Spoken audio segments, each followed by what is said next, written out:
GSTR 1 में बदलाव, नहीं फाइल कर पाएंगे रिटर्न अगर ध्यान नहीं दिए इस वीडियो को। नमस्कार दोस्तों, मैं सीए उज्जवल शर्मा।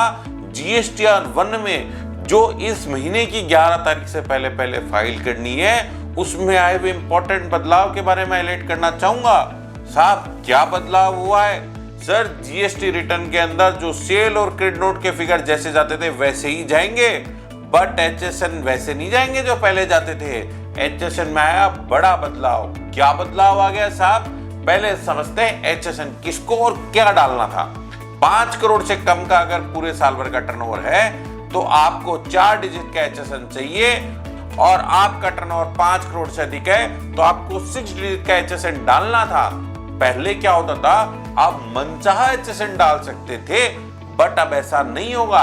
आपको क्या करना पड़ेगा, आपको एचएसएन की लिस्ट से ही सेलेक्ट करना पड़ेगा। तो सर, इंपॉर्टेंट बदलाव यहाँ पे है। जीएसटी की रिटर्न भरने से पहले आपकी एचएसएन समरी को उनकी ड्रॉप डाउन मेन्यू की जो एचएसएन समरी है उससे जरूर चेक कर लें, अदरवाइज रिटर्न नहीं फाइल हो पाएगी। साथ ही साथ आपकी जो प्रोडक्ट है उसका डिस्क्रिप्शन जैसे ही एचएसएन डालेंगे वो दिखेगा। फिर क्या बदलाव आया साहब? पहले हम जब जीएसटी रिटर्न भरते थे तो हमको इनवॉइस की value, total HSN wise value डालने की जरूरत कंपलसरी नहीं थी। अब वैल्यू डालना कंपलसरी होगा, उससे मल्टीप्लाई करके रेट लेकर के आएंगे। और साथ ही साथ जो एचएसएन का मैनुअल सिलेक्शन था, पॉसिबल है बट एरर देगा।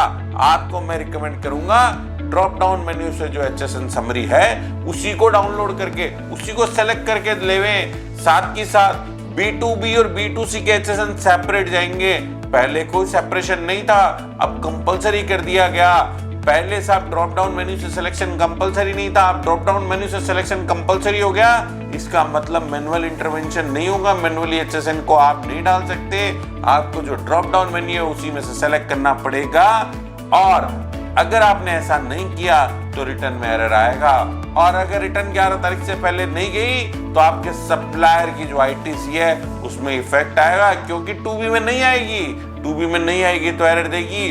और रॉन्ग एचएसएन सेलेक्ट कर लिया तो कल डिमांड आ सकती है कि टैक्स रेट आपकी ज्यादा थी, आपने बेनिफिट गलत बेनिफिट ले लिया, एचएसएन का रॉन्ग बेनिफिट ले लिया। तो सरकार अब एचएसएन पे पैनी नजर रखते हुए composite supply, mix supply, wrong HSN के जितने भी केस थी उन पे अब इनका फोकस आ गया है। इससे जो डेटा इकट्ठा होगा उससे सरकार आने वाले टाइम पे नोटिस इशू करेगी, और हमको इसलिए बड़े सावधानी से करेक्ट एचएसएन ढूंढते हुए करेक्ट क्लासिफिकेशन के साथ हमको हमारे प्रोडक्ट को जीएसटी रिटर्न के अंदर शो करना चाहिए। Thank you so much for patience listening this video sir.